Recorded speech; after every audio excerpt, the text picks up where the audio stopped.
बातें चल रही थी बल और गति के नियम पर, और गति के नियम में हमने दो नियमों पर चर्चा कर ली थी, याद रखिएगा। दो नियमों पर हमारी चर्चा हुई थी। पहला जो नियम हमने पढ़ाया गति का प्रथम नियम, जिसे हम जड़त्व का नियम कहते हैं। गुड इवनिंग सभी को, गुड इवनिंग, नमस्ते, सुबोध। बिल्कुल, तो हमारी बातें गति के प्रथम नियम पर थी। जड़त्व का नियम गैलीलियो ने बताया था, उसको गैलीलियो का नियम भी कहते हैं। और गति के प्रथम नियम से हमें बल की परिभाषा मिल रही थी। और मैंने आप लोगों को बताया था कि गति के जो प्रथम नियम तीन भागों में बांटा था। पहला स्थिर अवस्था का जड़त्व, गतिशील अवस्था का जड़त्व और दिशा का जड़त्व।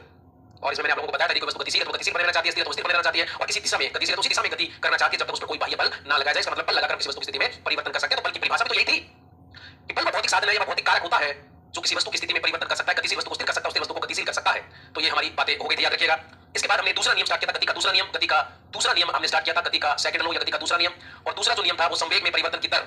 गति का दूसरा नियम था संवेग में परिवर्तन की दर जो होती है वो आरोपित बल के समानुपाती होती है। संवेग में परिवर्तन की दर dp बटा dt या डेल्टा p बटा डेल्टा t मैंने कल करवाया था आप लोगों को, यहाँ डेल p बटा में डेल t करवाया था।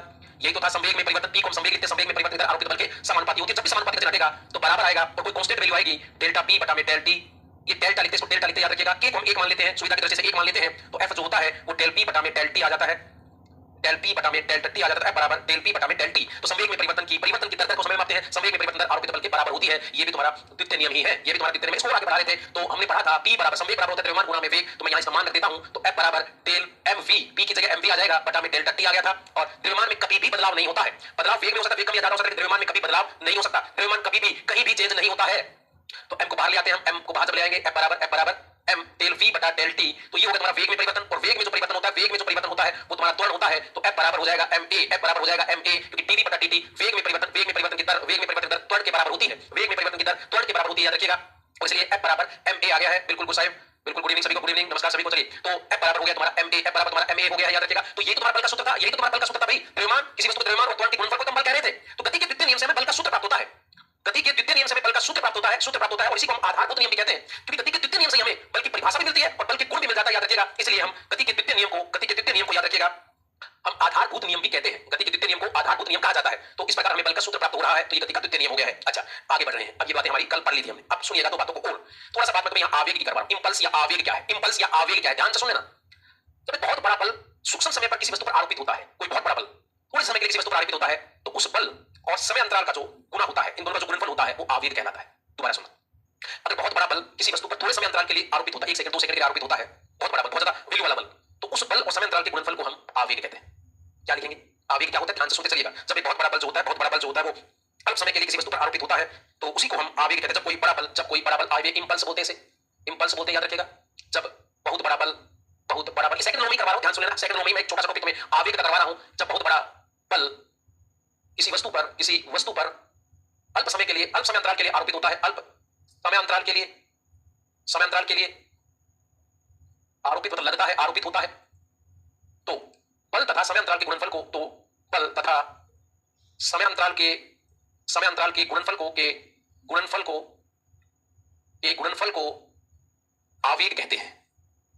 आवेग कहते हैं, याद रखिएगा। तो आवेग क्या है, एक बहुत बड़ा बल किसी वस्तु पर थोड़े से समय अंतराल के लिए आरोपित होता है, तो उस बल और समय अंतराल के गुणनफल को ही हम क्या कहते हैं, आवेग। तो आवेग क्या हुआ, आवेग हुआ बल गुणा समय अंतराल, बल गुणा समय अंतराल।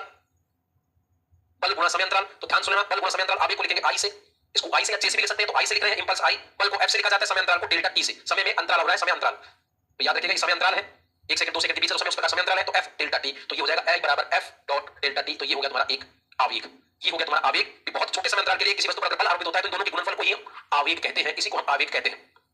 ध्यान से सुनना, हमने बातें पढ़ी। इधर देखिएगा आप लोग, इधर देखिएगा। अगर मैं यहां से कुछ देखूं, इधर देखोगा आप लोगों को संवेग में परिवर्तन आरोपित बल के बराबर होती है, और f बराबर हो जाएगा k या समानुपाती चिन्ह रहेगा तो बराबर, और कोई कांस्टेंट वैल्यू लगेगी, k को हमने कांस्टेंट नियतांक इसको हमने 1 माना, तो f बराबर हुआ dp बटा dt। तो यहां से बात सुनना, तो यहां से dp बराबर होता है, यानी संवेग में परिवर्तन की दर है वो f इनटू में डेल्टा t के बराबर हो रही है। इसको ऐसे लिख सकते हैं हम, dp बराबर, अगर इस t को इधर गुणा करते हैं, इधर खींच रही है f, इसको खींच रही है, इधर ले जाए हम, तो f इनटू डेल्टा t हो जाएगा किसके बराबर, dp के बराबर भी हो सकता है, dp के बराबर भी हो सकता है। तो अब एक बात यहां से टॉपिक छोटा सा यहां पर और निकल कर आएगा, सुन लेना। तो ये हो गया f इनटू डेल्टा t। तो ये है तुम्हारा आवेग। कम समय अंतराल के लिए अगर बहुत बड़ा बल बहुत तेजी से किसी वस्तु पर लगे तो उसे आवेग कहते हैं। आवेग एक प्रकार का बल है, आवेग एक प्रकार का बल है। तो बल और समय अंतराल के गुणनफल को ही आवेग कहते हैं। तो आवेग एक भौतिक राशि है, याद रखिएगा। आवेग यह एक भौतिक राशि है, भौतिक राशियों के मात्रक होते हैं। यह एक सदिश राशि है, याद रखना। यह सदिश राशि है, तो आवेग एक सदिश राशि है। इसका मात्रक क्या होगा, ध्यान से देखना। मात्रक क्या होगा, तो I बराबर f इनटू डेल्टा टी। समय होता है, f का मात्रक न्यूटन होता है, तो न्यूटन गुना में सेकंड। समय का मात्रक सेकंड होता है, तो न्यूटन इनटू में सेकंड ही तुम्हारा आवेग का मात्रक हो गया है। तो आवेग का जो मात्रक है वो है न्यूटन गुना में सेकंड। आवेग का मात्रक होगा न्यूटन गुना में सेकंड। अब सुनना, अब यहां से एक बात और, f इनटू डेल्टा टी आ गया, f इनटू डेल्टा टी आ गया। अगर मैं यहां लिखूं f बराबर, तो ये हो जाएगा I बटा डेल्टा टी, ऐसे लिख सकते हैं इसको। या मैं लिख दूंगा कि जो बल होता है वो f बराबर I बटा डेल्टा टी भी लिख सकते हैं इसको, ऐसे लिखा जा सकता है भाई, बिल्कुल लिखा जा सकता है। समय जो है वो एक दूसरे के विपरीत पाती है। समय और बल एक दूसरे के विपरीत पाती है। अगर समय का मान बढ़ा देंगे, समय का मान अगर बढ़ा देंगे तो बल कम हो जाएगा, और अगर समय का मान कम कर देंगे तो बल जो है वो बढ़ जाएगा। अगर बल बढ़ेगा तो आवेग भी बढ़ेगा, सीधी सी बात है, दोनों एक दूसरे के बराबर है, ये बढ़ेंगे। तो अब यहां से ध्यान से सुनना बातों को। अगर समय का मान बढ़ाया जाए, अगर ये कोई चीज ब्रेक बटन में आ रही है, अगर इसको बढ़ा दिया जाए तो बल कम लगता है। समय का मान बढ़ाने पर बल कम लगेगा, और बल कम लगेगा तो चोट भी कम लगेगी, ध्यान रखिए। और यदि मैं समय का मान कम कर दूं, समय का मान अगर कम हो जाए, समय का मान कम हो जाए तो बल का मान बढ़ जाएगा, और बल का मान बढ़ने से आवेग भी तो बढ़ेगा भाई, और बल ज्यादा बढ़ेगा तो चोट लगने के चांसेस ज्यादा होते हैं। अब गति का द्वितीय नियम में पढ़ा रहा हूं, गति का द्वितीय नियम पढ़ रहे हैं हम, और गति के द्वितीय नियम में एक आवेग की घटना पढ़ी हमने। तो आवेग क्या है? बल और समय अंतराल का गुणनफल तुम्हारा आवेग है। और इससे पहले हमने गति का दूसरा नियम ये पढ़ा था, याद रखिएगा। और इस गति के द्वितीय नियम में हमें एक बात पता लग गई कि F जो है वो समानुपाती नहीं, समानुपाती है समय के। देखो समय के समानुपाती, यहां से पता लग रहा है हमें कि जो बल है वो 1/t के समानुपाती है। यहां से भी वही बात है, t बढ़ा दोगे तो बल कम हो जाएगा, t कम कर दोगे तो बल बढ़ जाएगा। अब सुनना मेरी बात आराम से। क्रिकेट खेलते समय, जब तुम लोग क्रिकेट खेलते हो, बहुत देखा होगा तुम लोगों ने, क्रिकेट खेलते समय जब व्यक्ति कैच करता है, बॉल को कैच करता है, तो वो हाथ को धीरे धीरे पीछे लेके जाता है। कैच पकड़ने के बाद हाथ को पीछे ले जाता है। इसका मतलब होता है कि जब तुमने कैच पकड़ा होगा तो समय का मान तुम लोगों ने क्या कर दिया होगा? बढ़ा दिया होगा। और जब समय का मान बढ़ जाता है तो बल कम लगता है, ध्यान रखना। और बल कम लगने से बॉल धीरे धीरे स्लो हो रही है, इस वजह से हाथ पर चोट नहीं आती है। लेकिन अगर नौसिखिया खिलाड़ी है तो कैच करके हाथों के सामने लेके जाएगा, ऐसे हाथ करके सामने लेके जाएगा बॉल की तरफ। तो याद रखना, जब तुमने हाथ को सामने बॉल की तरफ कैच करके ले गए तो तुमने समय का मान कम कर दिया है। और अगर समय का मान कम कर दिया है तो बल जो है वो बढ़ जाएगा, और अगर बल बढ़ जाएगा तो चोट लगने के चांसेस बढ़ जाते हैं, याद रखिएगा।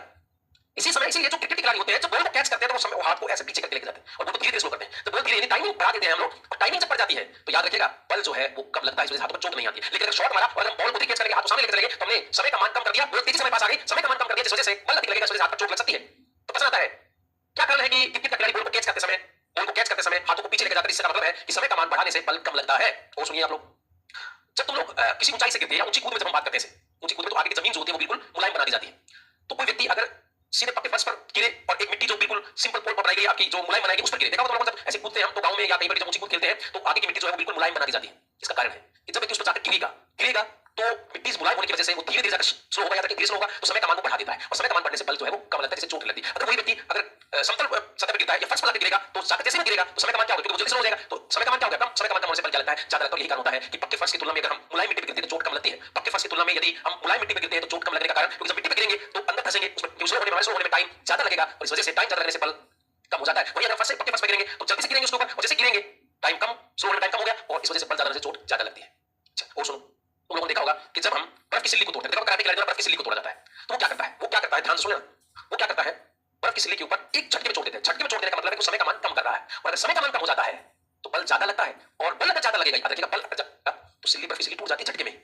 5-7 ईंटों को तुम लोगों ने देखा होगा, 5 से 6-7 ईंटें एक साथ रख देता है और एक व्यक्ति जो है वैसे हाथ को और तेजी से हाथ को लाता है तो समय का मान वो कम कर देता है। समय का मान कम करने से बल ज्यादा लगता है। तो यही तो बात हम आवेग में पढ़े भाई, ये तो आवेग में पढ़े कि बहुत कम समय के लिए अगर किसी वस्तु पर बल लगाया जाए तो बल उस समय का गुणनफल हो जाता है, जिसको हम आवेग कहते हैं। जिससे बल बहुत ज्यादा लग जाता है और बहुत बड़ा बल लगेगा, और बहुत बड़े बल को तुम आवेग कह रहे हैं। अगर तुमने समय का मान कम कर दिया तो बल बहुत ज्यादा हो जाएगा, और बल ज्यादा होना बहुत बड़ा बल हो जाएगा, उसी को तुम आवेग कह रहे हैं। अगर समय अंतराल को कम कर दे, छोटा कर दे, समय अंतराल कम कर दे तो बल जो है बहुत ज्यादा बढ़ जाएगा, और बहुत ज्यादा बढ़ने की वजह से ही बर्फ की सिल्ली कराटे खिलाड़ी द्वारा एक झटके में तोड़ दी जाती है। ईंटों को एक झटके में कराटे खिलाड़ी तोड़ देता है, याद रखिएगा। इसके अलावा तुम लोग जब क्रिकेट आप लोग आज क्रिकेट देखते हैं, भारतीय समाज में क्रिकेट का बहुत बड़ा रोल है। सुनना, विराट कोहली टाइमिंग से खेलते हैं। टाइमिंग बहुत बड़ी। टाइमिंग क्या है? टाइमिंग का मतलब होता है कि अगर तुम बॉल जैसे बॉल ने बॉल फेंकी और अगर कोई व्यक्ति फ्रंट फुट पे जाकर उस बॉल को बैट को सामने लेके जाता है, बॉल बैट को सामने लेके जाता है तो वो समय का मान कम कर रहा है। समय का मान कम करने से बल जो है वो बहुत ज्यादा लगता है, और इस वजह से बॉल जो होती है वो बाउंड्री क्रॉस कर जाती है। तो तुम लोगों ने देखा होगा विराट कोहली, सचिन तेंदुलकर, ये जो बाबर आजम है, या ये जितने अच्छे खिलाड़ी होते हैं, टाइमिंग बहुत शानदार है। टाइमिंग शानदार का मतलब समझना कि वो जब बॉल को खेलते हैं, ध्यान रखना, बॉल को खेलते हैं तो बैट को जब आगे लेके जाते हैं, बॉल की तरफ ले जाते हैं तो बॉल और बैट के मिलने का जो समय होता है वो कम कर देते हैं। अगर समय कम हो जाएगा तो बल ज्यादा लगेगा, और कम समय में अगर बल ज्यादा लगता तो आवेगा, बहुत बड़ा बल मिलेगा उसे, और वो बॉल जो है वो बाउंड्री क्रॉस कर जाती है। यही कारण है टाइमिंग। तो याद रखिएगा, जब किसी व्यक्ति को पीटना हो, थप्पड़ मारना हो तो एकदम हाथ को लेके जाओ, एकदम अगर हाथ को लेके जाएंगे, समय का मान यदि हम कम कर देंगे तो बल खतरनाक वाला लगता है। तो तुम लोगों ने देखा होगा जो आजकल के फेसबुक पर बहुत सारे गेम आते हैं, थप्पड़ वाले गेम आते हैं, तो वो व्यक्ति ऐसे ऐसे ऐसे ऐसे वो कर रहा होता है और वो झटके से एकदम हाथ को लेके जाता है, समय का मान को कम करता है। समय का मान कम होगा तो बल ज्यादा लग जाएगा। कम समय अंतराल के लिए अगर बल लग रहा है बहुत बड़ा तो उसे हम आवेग कहते हैं, उसमें चोट ज्यादा लगती है, चोट ज्यादा लगती है, याद रखिएगा। तो ये जो सारी मैं बता रहा हूं तुम्हें, यही तो सारा टाइमिंग का खेल है। टाइमिंग के टाइमिंग कहते हो, थप्पड़ लगता है, कई बार शानदार थप्पड़ लग जाता है, याद रखिएगा। और तुम्हें लगता है यार बहुत जबरदस्त थप्पड़ लगा, तो कारण यही है कि तुम लोगों ने टाइमिंग को कम कर दिया, समय को कम करने से बल ज्यादा लग जाता है। अच्छा, दीवार पर जब तुम कील को ठोकते हो तो इसे धीरे धीरे ठोकोगे कि एकदम तेजी से ठोकते हो। जब भी हम कील को ठोकेंगे दीवार में तो जल्दी जल्दी ठोकेंगे। इसका कारण है कि हम समय अंतराल को कम कर रहे हैं। समय अंतराल कम करेगा तो बल ज्यादा लगेगा और कील दीवार के अंदर तक घुस जाएगी। यही कारण होता है। तो ये सारी घटनाएं आपके द्वितीय नियम पर आधारित है। द्वितीय नियम पर आधारित याद रखिएगा। तो बहुत कम समय अंतराल के लिए अगर कोई बड़ा बल लग रहा है तो दोनों के गुणनफल को ही हम आवेग कहते हैं। इसी को हम आवेग कहते हैं। आवेग बहुत बड़ा बल हो जाता है। जब समय का मान कम हो जाए तो बल बढ़ेगा। समय का मान कम हो जाए, मैं आपको बता चुका हूं यहाँ पर, अगर समय का मान कम हो जाएगा तो बल ज्यादा लगेगा, और समय अंतराल कम होने की वजह से अगर उसको हम गुणा कर देते हैं बल से तो तुम्हारा आवेग आवेग बहुत बड़ा बल हो जाएगा। यही कारण होता है कि क्रिकेट खिलाड़ी जब बॉल को कैच करता है हाथ को पीछे लाता है, समय अंतराल बढ़ाएगा, अगर ये बढ़ गया तो ये चीज कम हो जाएगी, और ये चीज कम हो जाएगी तो आवेग कम होगा, बड़ा बल नहीं लगेगा, हाथ पर कोई चोट नहीं आती है। बाकी फर्स्ट की तुलना में अगर हम मुलायम मिट्टी पे गिरते हैं तो समय, क्योंकि मुलायम मिट्टी में जब हम गिरेंगे तो हमारा स्लो जो हम होंगे उसको टाइमिंग बढ़ेगी तो बल कम लगेगा, तो आवेग कम, मतलब बहुत बड़ा काम नहीं करेगा, तुम्हारी चोट नहीं लगेगी। याद रखना, कराटे खिलाड़ी क्या करता है, एक झटके में ही सिल्ली को तोड़ देता है। क्यों? क्योंकि याद रखना समय अंतराल का मान वो कम कर देता है, बहुत तेजी से हाथ बुलाता है, समय अंतराल कम होता है, बल ज्यादा ज्यादा लगेगा, और अगर बल ज्यादा लगेगा तो आवेग, बड़ा बल आवेग कहलाता है, और बड़ी सिल्ली होती है वो टूट भी जाती है। 5 ईंटों को एक साथ तोड़ा जा सकता है। तो ये सारा खेल गति के द्वितीय नियम का है। तो आप लोगों ने पढ़ा कि आवेग क्या है, तो ये तुम्हारा आवेग हो गया। अच्छा, अब इस पर दैनिक जीवन की घटनाएं पढ़ रहे हैं। क्या कौन सी घटनाएं इस आधार पर होती है दैनिक जीवन में? दैनिक जीवन में घटनाएं, दैनिक एग्जांपल, द्वितीय नियम के मैं एग्जांपल करवा रहा हूं, ध्यान रखना, द्वितीय नियम के एग्जांपल करवा रहा हूं। क्रिकेट खिलाड़ी द्वारा, पहला एग्जांपल मैं इसमें करवा रहा हूं, क्रिकेट खिलाड़ी द्वारा, क्रिकेट, तो यहां लिख लेना, एक बार नोट लिख लेना, पहले नोट लिख देता हूं मैं कि टाइमिंग बढ़ेगी तो बल कम लगेगा, और अगर टाइमिंग कम होगी तो बल ज्यादा लगेगा, क्योंकि F जो है वो व्युत्क्रमानुपाती होता है 1/t। तो यहां से ये बात हम निकाल सकते हैं। तो अब इसके एग्जांपल हम लिख लेते हैं, अब आपको आराम से समझ में आएगा। ये कहां से आया? तो हमने गति के द्वितीय नियम से लेकर आए हैं। ये हमारा गति का द्वितीय नियम जो मैंने लिखवा दिया था, F व्युत्क्रमानुपाती, F बराबर k dp/dt, k का एक मान लिया था, तो F जो है वो समय के व्युत्क्रमानुपाती हो रहा है। तो इस आधार पर हम बता सकते हैं। चलिए, तो एग्जांपल है, क्रिकेट खिलाड़ी द्वारा बॉल को कैच करते समय, बॉल को कैच करते समय हाथों को पीछे की तरफ ले जाना, हाथों को पीछे की तरफ ले जाना। अब इस वजह से उसने टाइमिंग बढ़ा दी भाई, टाइमिंग का मान बढ़ा, समय का मान बढ़ा है, तो बल कम लग रहा है, चोट नहीं लगेगी। अगर हाथ को पहले से आगे ले जाएंगे तो समय का मान कम हो जाएगा, बल ज्यादा लगेगा, इसलिए चोट लगने के चांसेस बढ़ जाते हैं। चलिए, दूसरी एग्जांपल यहां पर चर्चा कर रहे हैं। पक्के फर्श की तुलना में याद रखिएगा, पक्के फर्श की तुलना में समान ऊंचाई से गिरने पर, समान ऊंचाई से बालू के ढेर पर गिरने से, बालू के, जो मुलायम मिट्टी है, बालू के ढेर पर गिरने से चोट कम लगती है। पता लग गया होगा, क्योंकि जब बालू के ढेर पर गिरोगे तो धीरे होने में टाइमिंग बढ़ जाएगी, और जब टाइमिंग बढ़ेगी, टाइम मतलब समय का मान बढ़ेगा, तो बल कम लगेगा। लेकिन तुम पक्के फर्श पर गिरोगे तो डायरेक्ट जाकर टकराओगे, पक्के फर्श से जाकर टकराया, याद रखिएगा, इसमें समय का मान कम हो जाएगा, और अगर समय का मान कम हो गया तो बल ज्यादा लगता है। इसलिए पक्के फर्श पर समान ऊंचाई से गिरते हो, मतलब छत की ऊंचाई से तुम समान ऊंचाई से गिर रहे हो, एक बालू के ढेर पर और एक फर्श पर, तो फर्श पर चोट ज्यादा लगती है, याद रखिएगा। चलिए, तीसरी बात मैं यहां लिख रहा हूं, याद रखिएगा। अच्छा, ये बीच में आ गया तो आगे पीछे कर लेना तुम लोग केस को, आगे बढ़ रहे हैं, सुनिए आराम से। तीसरी बात मैं यहां लिख रहा हूं, कराटे खिलाड़ी द्वारा एक झटके में बर्फ की सिल्ली या ईंटों के ढेर को तोड़ना, क्योंकि वो समय का मान कम कर देगा। अगर समय का मान कम कर देगा तो बल ज्यादा लगेगा, बहुत बड़ा बल आरोपित होगा, तो आवेग पैदा हो जाएगा। आवेग मतलब बहुत बड़ा बल, कुछ समय के लिए, थोड़े समय के लिए बड़ा बल लग जाएगा, इसी को आवेग कहेंगे, और वो सिल्ली या ईंटों का जो ढेर होता है वो झटके में ही टूट जाता है। अगला स्पेशल एग्जांपल, क्रिकेट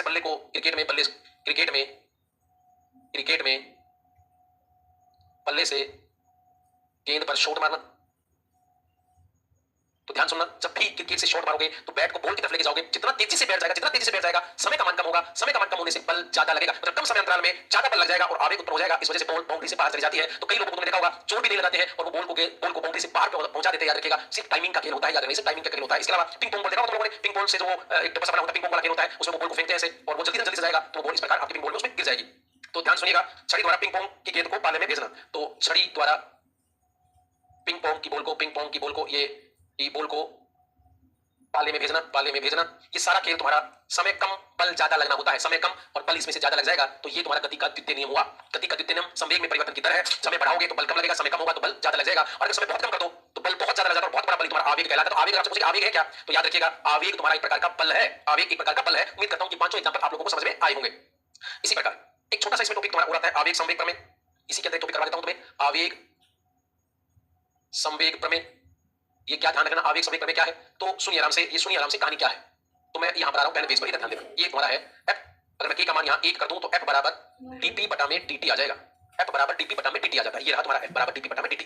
अगर मैं dt को इधर ले जाऊं, डेल्टा t को इधर ले जाऊं, तो डेल्टा p बराबर F इनटू में डेल्टा t, ये आ गया तुम्हारा F बराबर F गुना में डेल्टा t। सुना आराम से बात को। और अभी हम पढ़ गए थे F इनटू डेल्टा t आवेग होता है, F इनटू डेल्टा t आवेग होता है, ध्यान रख लेना। तो अब F इनटू डेल्टा t की जगह मैं I भी तो लिख सकता हूं, तो मैं यहां I लिख सकता हूं, तो डेल्टा p बराबर हो जाएगा डेल्टा I।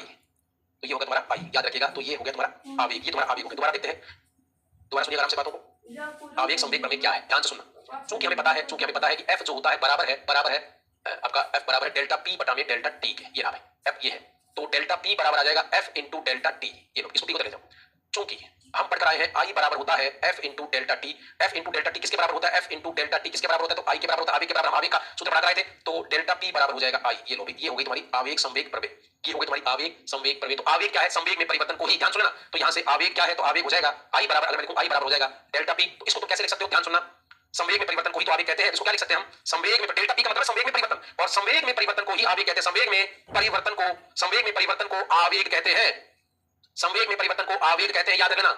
इससे पहले हम पढ़ रहे थे संवेग में परिवर्तन की दर बल होती है, संवेग में परिवर्तन की दर बल होता है, याद रखिएगा। लेकिन संवेग में, केवल संवेग में परिवर्तन आवेग कहलाता है, संवेग में परिवर्तन को ही आवेग कहते हैं। तो कई बार प्रश्न आता है कि संवेग में परिवर्तन क्या कहलाता है? बल कहलाता है कि आवेग कहलाता है? तो याद रखिएगा, संवेग में परिवर्तन तो आवेग कहलाएगा, लेकिन संवेग में परिवर्तन की जो दर होती है वो तुम्हारा बल कहलाती है। और गति का दूसरा नियम था, तो आवेग संवेग प्रमेय I बराबर डेल्टा P, यही तुम्हारा संवेग में परिवर्तन को ही आवेग कहते हैं और यही तुम्हारी आवेग संवेग प्रमेय होती है। तो ये दूसरे नियम में हमने एक आवेग पे चर्चा कर ली और दूसरी जो चर्चा हमने की है वो आवेग संवेग प्रमेय पे भी चर्चा कर ली है और हमने इसके बहुत सारे एग्जांपल पढ़े हैं, याद रखिएगा। तो जो लोग लाइव बैठे हैं बताइएगा मुझे, क्या ये गति का दूसरा नियम जो तुम्हारे लेवल तक की बातें हमने पढ़ी है क्या ये समझ में आया है? कमेंट करके मुझे बताइएगा। जो लोग लाइव हैं बताइएगा मुझे, इस प्रकार का जो घटनाएं हैं ये आप लोगों को समझ में आई है क्या?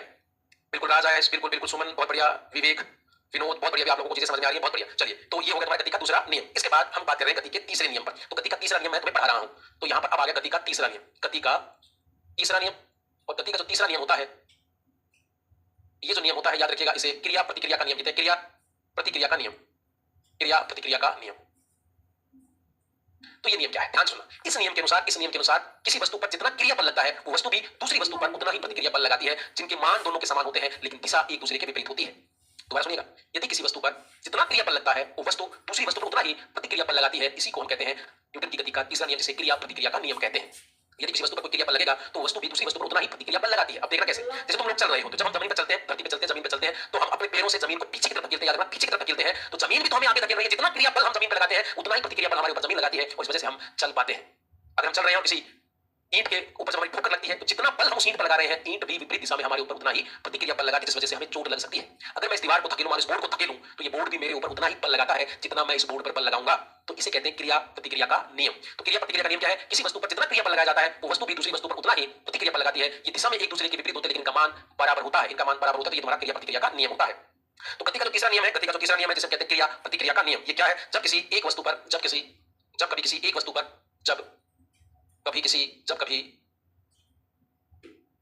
वस्तु पर एक वस्तु पर जितना क्रियापल लगाया जाता है, जब किसी एक वस्तु पर जितना क्रियापल लगाया जाता है वस्तु भी दूसरी वस्तु पर या पहली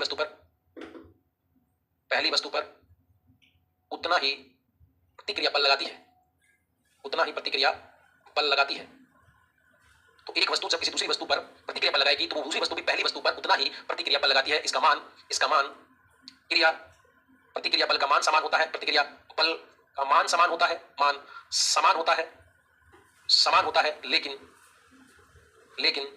इनकी दिशा एक दूसरे के विपरीत होती है, एक दूसरे के विपरीत होती है, याद रखना। तो जब कोई वस्तु किसी दूसरी वस्तु पर, जब एक वस्तु दूसरी वस्तु पर जितना क्रिया बल लगाएगी, पहली वस्तु पर भी उतना ही प्रतिक्रिया बल दूसरी वस्तु लगाएगी, तो इन दोनों के बलों का मान जो होता है वो समान होता है, याद रखिएगा, इन दोनों वस्तुओं के। लेकिन इस बल की जो दिशा होती है वो एक दूसरे के विपरीत होती है। अब इसका दैनिक जीवन में उपयोग क्या है, याद रखना। इसके एग्जांपल की अगर हम बात करें, इनके एग्जांपल की हम बात करें, तो ध्यान से सुनिएगा। हमारे द्वारा भूमि पर चलना, तो अगर मैं लिखूं यहां हमारे द्वारा भूमि पर चलना, ये क्रिया प्रतिक्रिया बल तो है भाई। जब हम चलते हैं तो भूमि पर एक बल लगाते हैं पीछे की तरफ, तो भूमि भी हमारे ऊपर उतना ही मान का प्रतिक्रिया बल लगाती है, जिस वजह से हम भूमि पर चल पाते हैं। तो हमारा चलना भी क्रिया प्रतिक्रिया बल का उदाहरण है। दूसरा, नाव से किनारे पर कूदना, नाव से किनारों पर कूदना। तो जब हम नाव से किनारों पर कूदते हैं तो नाव पर हम एक बल लगाते हैं पीछे की तरफ, और नाव हमारे ऊपर ऊपर की तरफ एक बल लगा देती है, आगे की तरफ एक बल लगा देती है, तो क्रिया प्रतिक्रिया हुआ। तो नाव से जब हम किनारे पर कूदेंगे तो नाव को पीछे की तरफ धक्का देंगे, तो नाव हमें आगे की तरफ धक्का देगी। जितना क्रिया बल हम लगाएंगे उतना ही प्रतिक्रिया बल हमारे ऊपर नाव लगाएगी, जिस वजह से हम नाव से किनारों पर कूद जाते हैं। अच्छा, हमारे भूमि पर चलने के साथ साथ तैरना भी, दोस्तों हमारे भूमि पर चलना, तैरना। जब हम तैरते हैं, ध्यान रखना, पानी में तैरते हैं तो पानी को पीछे की तरफ धकेलते हैं, पानी पर पीछे की तरफ धकेलते हैं तो पानी हमारे ऊपर उतना ही प्रतिक्रिया बल लगाता है और हम आगे धकेल दिए जाते हैं। तो मैं अलग से लिख देता हूं इसे, पानी में हमारे द्वारा तैरना, पानी में हमारे द्वारा तैरना, तो ये भी तुम्हारा क्रिया प्रतिक्रिया बल है, याद रखिएगा, ये क्रिया प्रतिक्रिया बल है। अच्छा, इसके बाद नाव द्वारा, पतवार द्वारा ये पानी में नाव का चलना, अब सुनना मेरी बात को। जब तुम पानी में नाव को चलाते हो तो पतवार से पानी को पीछे धकेलते हो, पतवार से जब तुम पीछे धकेलोगे तो जो पानी होगा वो उस नाव को आगे की तरफ धकेल देता है। तो ये तुम्हारा क्रिया प्रतिक्रिया का तो नियम हुआ। क्रिया जितनी क्रिया हम करेंगे, जितना क्रिया बल हम लगाएंगे, पानी भी उस नाव पर उतना ही प्रतिक्रिया बल लगाएगा। तो पतवार से हम पानी को पीछे धकेलेंगे तो पतवार भी जो आपका पानी होगा वो नाव को आगे की तरफ धकेल देता है। तो पानी में नाव का चलना भी तुम्हारा एक क्रिया प्रतिक्रिया का बल है। अच्छा, बंदूक द्वारा गोली का दागना, बंदूक द्वारा गोली दागने पर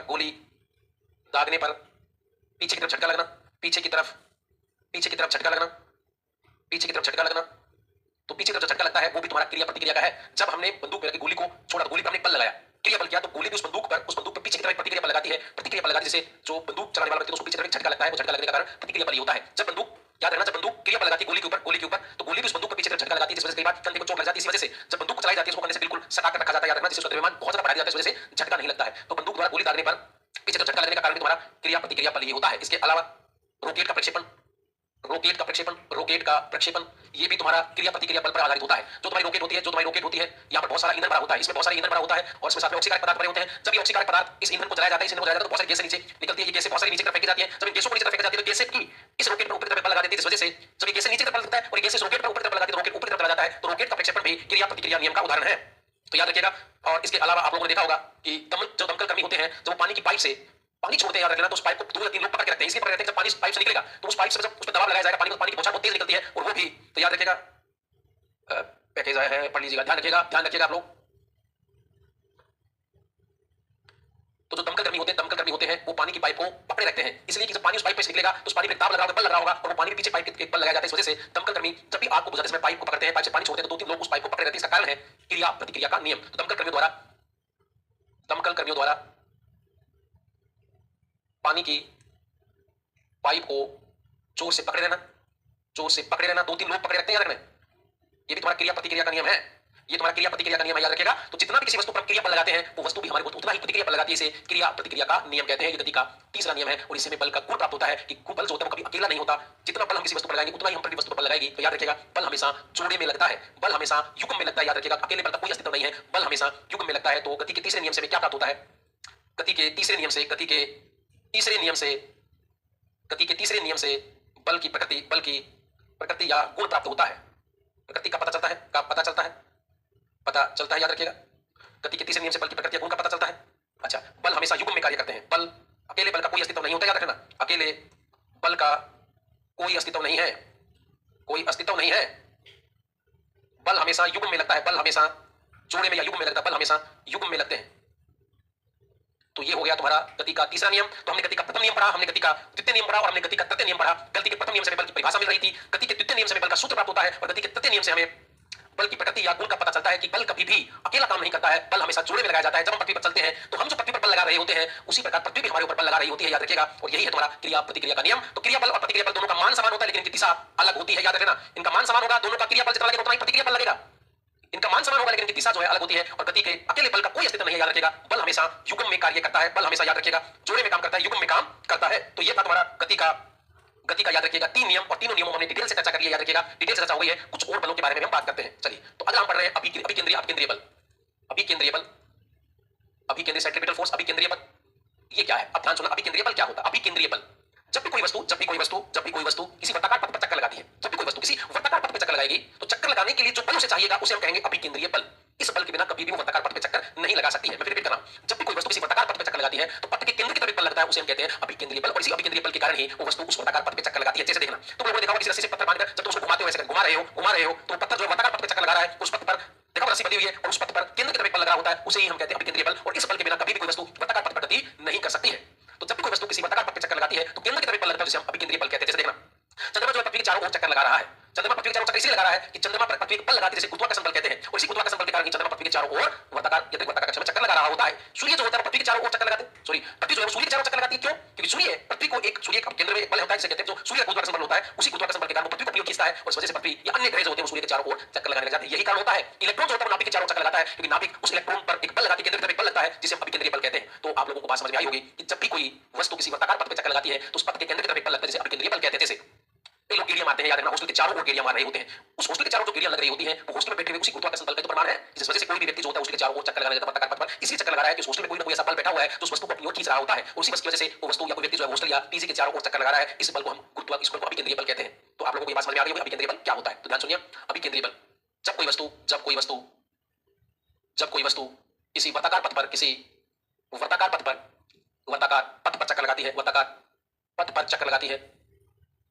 किसी वर्ताकार पथ पर चक्कर लगाती है,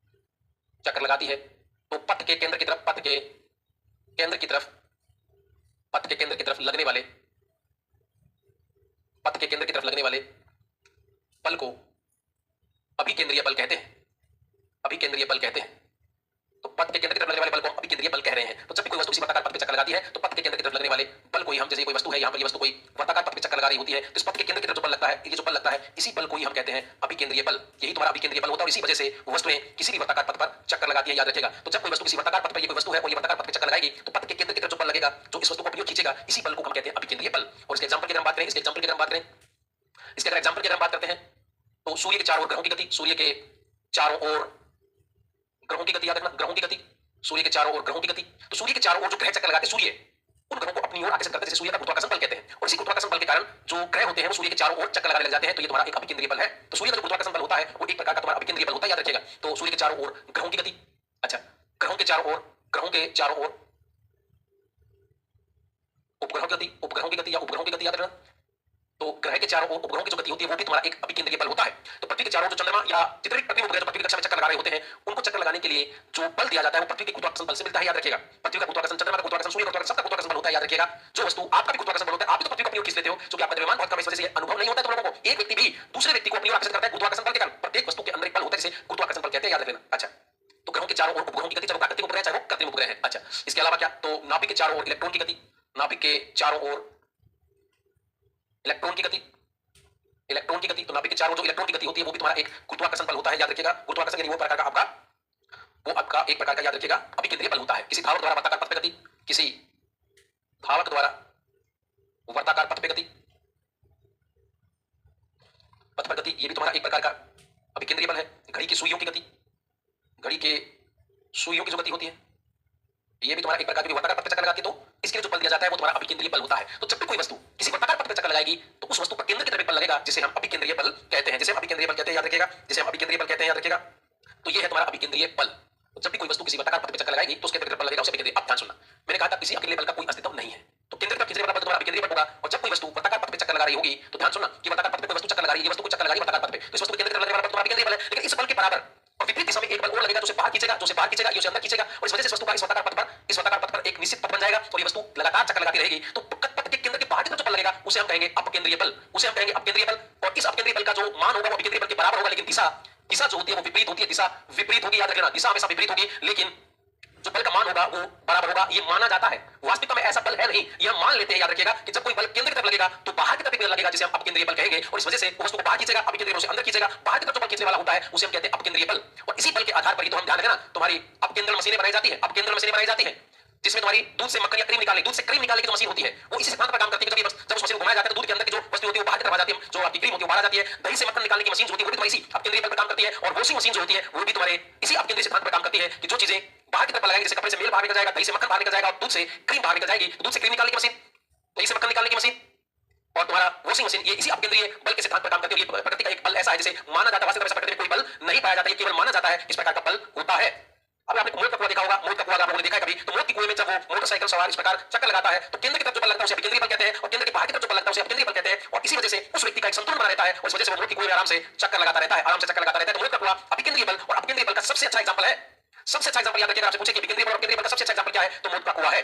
तो दोस्तों हमने बातें स्टार्ट की आपके अपकेंद्रीय बल पर, और अपकेंद्रीय बल पर ये क्या होता है, इससे पहले हमने गति के नियम पढ़े, गति का प्रथम नियम पढ़ा, जड़त्व का नियम, गैलीलियो का नियम हमने पढ़ा, और उसके बाद दूसरा संवेग में परिवर्तन के तरह का नियम पढ़ा, तीसरा हमने क्रिया और प्रतिक्रिया का नियम पढ़ा, गति का तीसरा नियम, क्रिया बल और प्रतिक्रिया बल का नियम हमने पढ़ा। तीनों नियम हमने बहुत सारे एग्जांपल्स पढ़े, हमने आवेग पर चर्चा की, हमने आवेग संवेग प्रमेय पढ़ी, याद रखिएगा। उसके बाद हम अभिकेंद्रीय बल और अपकेंद्रीय बल पर चर्चा कर रहे हैं, इसको कंटिन्यू रखेंगे नेक्स्ट वीडियो में, याद रखिएगा। अभिकेंद्रीय बल और अपकेंद्रीय बल को कंटिन्यू रखेंगे नेक्स्ट वीडियो में। तो मिलते हैं नेक्स्ट